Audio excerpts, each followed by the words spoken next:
পশ্চিমা বিশ্বের ওপর ক্ষেপে আগুন চীন। ফিলিস্তিন ইস্যুতে স্থায়ী সমাধান চায় এশিয়ার এই সুপার পাওয়ার। চীনের অভিযোগের আঙুল যুক্তরাষ্ট্রের দিকে। আল জাজিরাকে দেয়া এক সাক্ষাৎকারে চীনের পররাষ্ট্রমন্ত্রী ওয়াং ই বলেছেন, ফিলিস্তিনিদের সাথে হওয়া ঐতিহাসিক অবিচার অবশ্যই সংশোধন করতে হবে এবং গাজার যুদ্ধ অবশ্যই শেষ করতে হবে।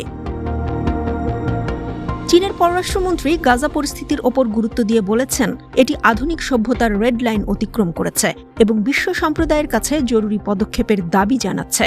ওয়াং ই অগ্রাধিকার হিসেবে অবিলম্বে যুদ্ধবিরতি প্রচেষ্টার প্রয়োজনীয়তা তুলে ধরেন।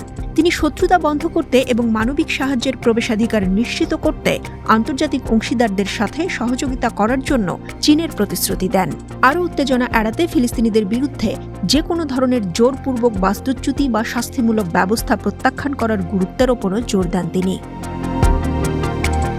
ওয়াং ই বলেছেন, গাজায় চলমান সংকট একটি মানবিক বিপর্যয়ের প্রতিনিধিত্ব করে, যা আধুনিক সভ্যতার মৌলিক নীতিগুলোর লঙ্ঘন। মাত্র 6 মাসের মধ্যে 1 লাখেরও বেশি হতাহতের ঘটনা এবং 10 লাখেরও বেশি মানুষ আশ্রয়হীন হওয়া। ওয়াং ইর মতে এমন ঘটনায় আন্তর্জাতিক সম্প্রদায়কে জরুরিভাবে কাজ করতে হবে। যুদ্ধবিরতির আহ্বান জানিয়ে জাতিসংঘের নিরাপত্তা পরিষদের প্রস্তাব বাধ্যতামূলক বলে পুনর্ব্যক্ত করে ওয়াং ই বলেছেন, চীনা পক্ষ সকল প্রচেষ্টাকে এক করতে আন্তর্জাতিক সম্প্রদায়ের সাথে কাজ চালিয়ে যাবে। তিনি জানিয়েছেন, বেইজিং যত তাড়াতাড়ি সম্ভব একটি মানবিক ত্রাণ ব্যবস্থা প্রতিষ্ঠাকে সক্রিয়ভাবে সমর্থন করে। শীর্ষ চীনা কূটনীতিকের মন্তব্য, ইরান এবং ইসরায়েলের মধ্যে সাম্প্রতিক উত্তেজনা প্রমাণ করেছে সংঘাতের প্রতিক্রিয়া আরও ছড়িয়ে পড়া রোধ করা অপরিহার্য।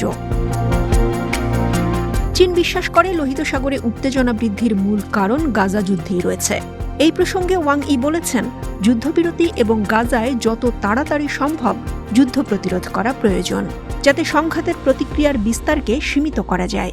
লোহিত সাগরে পরিস্থিতি ক্রমবর্ধমান হওয়ার পর থেকে চীনা পক্ষ সব পক্ষের সাথে যোগাযোগ বজায় রেখেছে এবং সেখানে উত্তেজনা শান্ত করার জন্য অবিরাম প্রচেষ্টা চালিয়েছে।